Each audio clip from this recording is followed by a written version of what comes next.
It's the playoffs, and you're in the trenches with Dave Lapham, brought to you by First Star Logistics.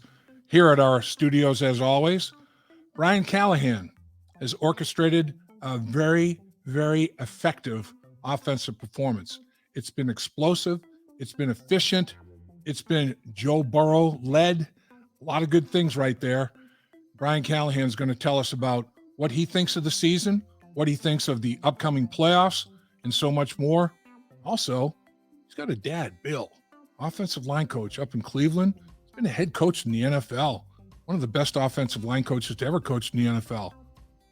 I think I'd talk to him about the Baltimore Ravens, common division opponent, wouldn't you?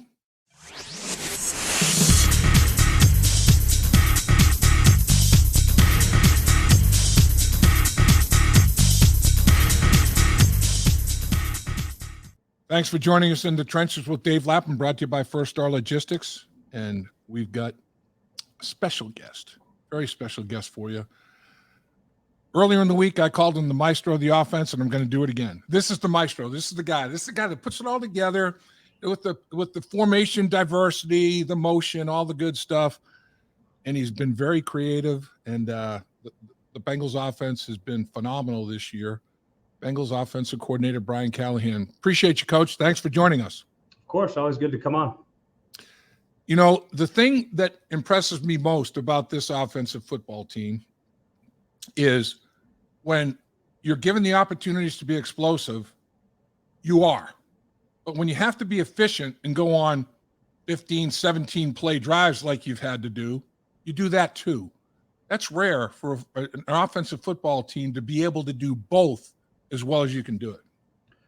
Well, the NFL requires you to win a lot of different ways. And, thankfully for us, we've got really explosive players that when given chances to get one-on-one matchups and go win against somebody that we feel like they're better than, they all can go do that really to a man across the board on our offensive skill group. And then when we've had to run the ball and close out some games, and we've had to run the ball to be efficient, and when teams keep playing us in too high shells and soft zone coverages, it's allowed us to find some yards in the run game. And then we've been patient in the pass game. A lot of that credit goes to Joe Burrow and his ability to understand what type of game it's going to be and how he needs to play for us to have success moving down the field. And that's definitely one of the things that we've excelled at this year is winning a lot of different ways. Whatever the game's required of us to execute, we've been able to execute. It's rare. You don't always get to choose that, but thankfully we've been able to play that way. Coach, if I can take you back to Monday night, just for a little bit here, that was surreal, and there's no question about it. It was a traumatic experience for everybody. And I remember going out into the hallway out of our broadcast booth, and I remember seeing yourself and Duff, and you guys were in the same scenario. I was like, what's going on? I mean, we really don't have access to any information, and it doesn't look like it's good. And I mean, it was just such a very confusing, emotional time. What was that like for you on Monday night, and what was the week like for you this past week, getting over that? Monday night was a night that I hope that none of us ever have to participate in again in that particular situation. That was, it was really a pretty scary event. And obviously it makes it a lot easier now to look back knowing that Damar Hamlin has made a pretty nice recovery thus far and seems to be on track to make whatever that full recovery means from all that, but it seems like he's in a really good place. And so that makes it easier to process. Obviously, if it went a different way, it'd be a lot harder and a lot heavier than it already was. And it was just very strange being up in the box, just like you. There wasn't any information for us. Yeah. Because everything was just over the headsets. And really, once everything happened, most of our guys' headsets were all off anyway. There wasn't much conversation. We were just sort of waiting, and then finally made our way back down to the locker room to see what the end result was going to be of the night and what we're going to do moving forward. And I thought Zach handled it with incredible integrity and class. I mean, just all the ways that he communicated with the Bills and our players, and then obviously our players did a great job, understanding the gravity of the situation and knowing that it was really impossible to play that game. And they did a great job communicating to the Bills players and supporting those guys. And it was a moment of darkness that lets you see a lot of light from a lot of people. And I think that that was really pretty cool. And again, the week was hard. It was a heavy week. I would say that, we probably didn't feel even really normal at all at any point during the week. Our guys sort of to start to feel back to normal probably by Thursday afternoon, Friday. But even pregame warmups was strange. It just felt weird. And it, again, thankfully that Damar is doing well. That helped guys kind of move past it and start looking forward to the game. But it was a really strange week that I hope to never have to do again. Yeah, just watching everybody, even in pregame warmups, like you said, it looked in the locker room. As I went through the locker room, it was just there was a different air about it, just a different mojo, and totally understandable. And the one thing though that was impressive, the crowd on Monday night was as electric and as it looked like a Super Bowl event to me with the light show and everything. It was crazy, and they're at this all-time high. I mean, a peak of emotion high, and then to dead silence and stunned, and what a high and low experience of life that was. So that was Monday night. But then the following week, the Ravens come to Cincinnati. It's a no contest Monday night. They're not going to make that football game up, and the Ravens come to town, and the fans are excited because they're watching football. They're getting entertained by the Bengals and the team they love, and the Bengals players and coaches. You guys are excited because you're doing what you love to do, But it just everybody was just kind of waiting for it to happen again, It was just so weird, but it was good to get back to it again, wasn't it?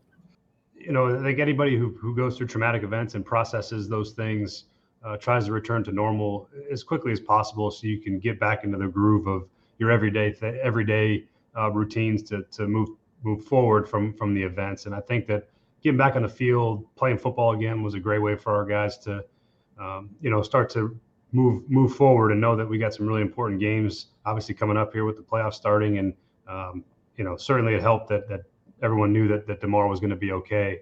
And that helped everybody, I think, get to the point where they could go play football again. But I do want to say what an incredible response from the city of Cincinnati, our fans and the people, the love that was shown for him, for our team, for the guys that on our roster, T. Higgins in particular, obviously got a lot of, love shown his way for that event. And then just what a response by our fans in the moment, the solemnness of the stadium, understanding what was happening there and a class that they acted with. And just to see our community come together over something was really an incredible positive in a pretty negative situation. Is just to see that sort of response from the people of Cincinnati. It was awesome. Makes you fortunate to live here in this city. It's pretty great. No question about it, Coach. So let's talk about the Ravens game, and with what happened in the Buffalo game, the no contest. You won the division because they went on winning percentage, but there was no celebrations, no hats, no T-shirts. Baltimore comes to town. You want to beat the Ravens. You don't want to go to the coin flip crap that they were talking about potentially. And you beat the Ravens, and the celebration in the locker room was a celebration for the body of work. 12-4, AFC North champs, undisputed, the whole 9 yards. What was that like after that football game against the Ravens? It felt good. I think you get a chance to celebrate your success. All the guys you work with and all the hours, and we've been doing this since the end of July. So it's been a long run, and you get a moment to pause and reflect at the end of the regular season. You win a division championship, which obviously is the first time it's happened back to back. It just shows you how difficult the division is to win. We go up against really good teams that are well coached. They got good you look at the Pro Bowl roster. Not that that's the end all be all of what good players look like, but it gives you a little bit of a barometer. And there's 14 Pro Bowlers from the AFC North, and that's the most in any division. So to win this division is something that we're proud of, and we don't take it for granted. And so to take a moment after that game, having beaten Baltimore, climb from 0-3 in the division back to 3-3, allowed us to take a moment and celebrate. And our guys deserve that. We all deserved it. Our fans deserve it. That's something to feel very proud of. That's something to celebrate. And then, once that evening's over, we recalibrate and get ready to go play Baltimore again in the playoffs. So in the Baltimore game, I guess how difficult is it to play, knowing that playing them to finish the regular season, then might have them and do have them the very following week? I mean, how much do you hold back? as the game unfolds, do you decide, let's not throw this out here. Let's hold on to this. Maybe we can do this. Let's get a little more simple. Let's maybe not run as many formations, looks, and all that sort of thing. Is that part of the process as that game unfolds? Yeah, absolutely. You did. Obviously, we had we had to win that game, so we had to get ourselves in position to win it because we didn't want to go to a coin toss. We still were in play potentially to play for the 2 seed if New England had found a way to beat Buffalo, which for a while there was a pretty tight game. And so that, you're paying attention to that game to some degree and just aware that the score is what it is. And now you have a chance to potentially be a 2 seed. So, we're playing hard. We were playing to win. We felt like they were playing to win too. Obviously they set a couple guys that have been injured, but other than that, I mean, we played their whole defense outside of one guy. So they played the things they showed on tape. They played football the way we did. Obviously, when we went up 24-7 there right at the end of the half, you come back out in the second half, and now you're definitely, as long as you got the win in hand, you do have a consideration to make on what else you want to run in this game. How aggressive do you want to be? Do you want to show some of the things that you might have had for the second half that you might be saving for the next week? So that was certainly part of the process. You don't take the fact that you're playing them again lightly. It does matter, and the fact that we had to win pretty much, it wasn't fully over yet, but we had the game in control. We probably pulled back some on what we would do and show as the second half unfolded. But we definitely have things that we would have run in that second half that we didn't, and some things that we feel good about for this next matchup. Love that. So your offensive line, I mean, you go through darn near the whole season, and they're taking every snap next to each other and getting in the rhythm, the communication, the whole 9 yards. And then, lose Collins. And then the very next week, Cappa suffers his injury. And Ted Karras, I thought, was very classy, praising Alex Cappa for this guy is like, he said, from a communication standpoint, he's like another center out there. And that's big. That's going to be big this week against the Baltimore Ravens, recognition and communication of things. So, now you have Adeniji out there at right tackle. Give us a little scouting report on Sharping. He's played a bunch of football. He played for Houston I think he had 33 starts. So he's experienced. He's got size and speed, size and power and strength. He's done a nice job being here with us all year. He's well versed in our scheme and our techniques and how we're supposed to run it. Did a nice job when he came in the game, and obviously we're expecting him to step in and play well. And it's going to be hard to replace Kappa's level of play. I thought he was playing at almost a Pro Bowl level for us. We got everything we could have ever asked for and hoped for in his arrival here. He's been a great steadying force. He's tough. He's been a huge addition to our locker room and to that line. So to lose him potentially for a game or a few games is difficult. But that's why we have Max. That's why we claimed him at training camp.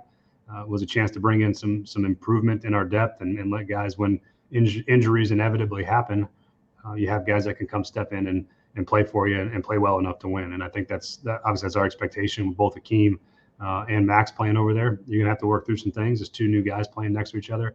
We'll have to rely on Ted's veteranness and his ability to communicate with those guys up front and expect them to play well.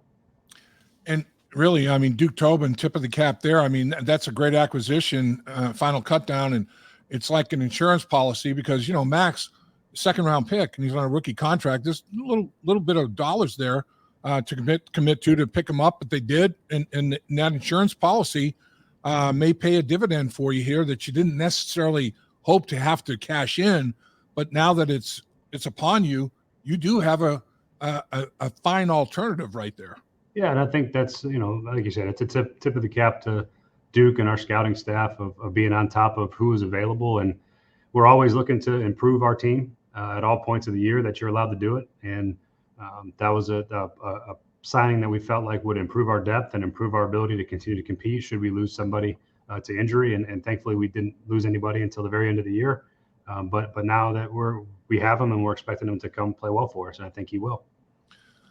So the Baltimore Ravens, like you said, Coach, the only guy that didn't play was Peters. I mean, everybody in that front seven was playing, and they were playing. I mean, they were playing to win the football game. It's not like they were out there, coasting and just trying to get the game over with. They were playing football. What is it about that Baltimore Raven defense that sticks out to you? Just your traditional AFC North team. You know, they're big and strong and physical. They're stout against the run. That's really what they've always been. You know, obviously the addition of Roquan Smith has really improved that linebacker position for them. Him and Patrick Queen are really, both of them are 3-down linebackers that play really good football. They've always had good corners there with Marlon Humphrey and Marcus Peters, and their two safeties are you know, two of the better safeties in the league with you know, Chuck Clark and Marcus Williams. Those guys are as good as they come, and they're stingy. They're third against the run in the league. They're 10th against the pass. They're third and third down. I mean, they are the Baltimore Ravens, and those are the things that we compete with every year, and which is why we say if we can win our division, we can beat anybody, because we feel like we play some of the best teams twice a year, some of the best players twice a year, and if we can come out of this division on top, we feel like we can beat anybody they put in front of us, and so now we get to go play them a third time. Yeah, unbelievable. The rubber match, right? You each have one, and now you get the rubber match. The Baltimore Ravens DNA is run the football and stop the run. That's their the beginning, I guess, of their checkpoint list. You know, check, and they do it, and they do it well. I mean, their disparity, the differential between yards per game rushing and what they give up to the opponent is like about 70 yards, which is at the best in the National Football League. Only one team has outrushed them in their 17 games this year. It was Pittsburgh Steelers one game that they played, and the Steelers still rushed for 125 yards. Yep. Is that a big thing with going against the Baltimore Ravens? Not necessarily that you have to outrush them, but you have to make them respect your running game some. Yeah, I mean that's all these teams in this league. You have to be able to run the ball enough so that they respect the fact that you can run it. Otherwise, you're going to get all the resources devoted to the passing game, which makes that a little bit harder. So you want to be able to keep them honest, be able to do some things that, you know, keeps them from being able to tee off on run and pass and play a little bit more true to technique, and not necessarily you know, playing pass all the time, or on the flip side playing run all the time, where you can get so you have a chance to keep them balanced up. And you know, they do a good job. It's hard to run against them. They're stout and they're big and physical. They're hard to move the line of scrimmage, and you know, we always have our work cut out for us when we try to run the ball against Baltimore.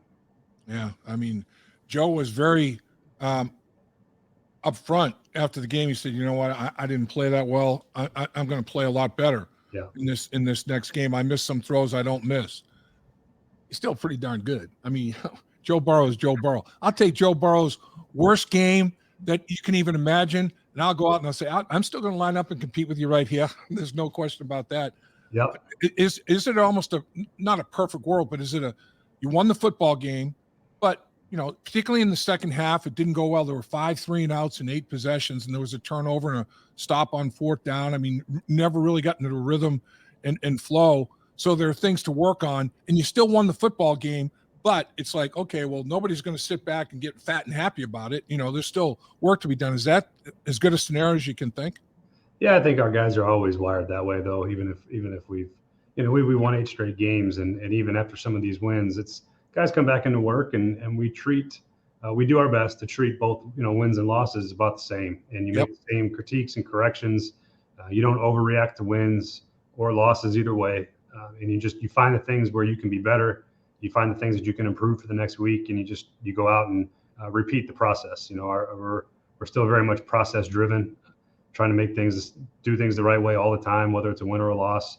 Be critical in wins, be critical in losses. But I think our guys walk in the building on a Monday and know what to expect and know how it's going to look from a critique standpoint. So it's always better to win in critique than it is to lose in critique and try to get better. But thankfully we got the won the game, and now we have a chance to make our corrections and go out and do it again. Coach, the other thing against a team like this, a defense like this, and in the playoffs is ball security. I mean, you guys, 18 giveaways on the season, 18 giveaways in 16 games, 4th in the National Football League. That's getting it done. I mean, that's taking care of the football. That's going to be paramount now, isn't it? That's what wins and loses games. You know, it's a tried and true statistic that proves, year in and year out that if you're plus ratio and the turnover margin, you're going to win a lot more games than you lose. And then you're going to put yourself in position to win games if you're protecting it really well. And I think that Joe does a great job with his decision-making. He doesn't put the ball in harm's way very often. I would say most of his interceptions in the second half of the year have been, outside of probably one or two, have been pretty fluky. Yep. And our guys that carry the ball do pretty dang good job of securing it the right way. And it's something that we talk about. We emphasize, we watch every Wednesday. Justin Hill does is all about the ball presentation, and we get a chance to see all the good and bad from around the league. And our guys always know that they don't want to be the one showing up on that tape. So our guys do a great job. It's a focal point. It's what wins and loses games, and they take it very seriously, and they're very proud of the fact that we're at that point in the league where we're one of the top 5 teams in turnover margin. Only 10 fumbles on the season. Put it on the ground 10 times, fewest in the league. 5 of them are lost, if not the fewest, amongst the fewest in the National Football League. To what you were talking about. Final question, Coach. Yep. And we really appreciate you spending the time with us you have. Your dad, as we talked about, Bill Callahan, great football coach. He's in the division up in Cleveland. His son is playing in the wild card playoff game against the Baltimore Ravens. Both the Bengals and the Browns hate the Ravens. You're going to give him a call and say, hey, Dad, anything that that worked really well, or any advice, anything we can talk about here, Dad? What's the deal? I mean, I'm not going to say I won't do that, but I hear you. It's a lot of, they put a lot of stuff on tape. They beat them the last time they played them. Right. And helped us tremendously, which was appreciated. But yep. Yeah, I mean, that's a resource that I have at my disposal. And I don't think that there's any love lost between, the Ravens and everybody else in the division. So I'd be happy to look for advice where I can find it. Coach, congratulations. Winning the AFC North 2 years in a row. Thank you. No easy task. Big time accomplishment. And thank you for everything. Of course. Thanks for having me on, Lap. At First Star Logistics, we're a very strict company that really puts the pressure on our employees.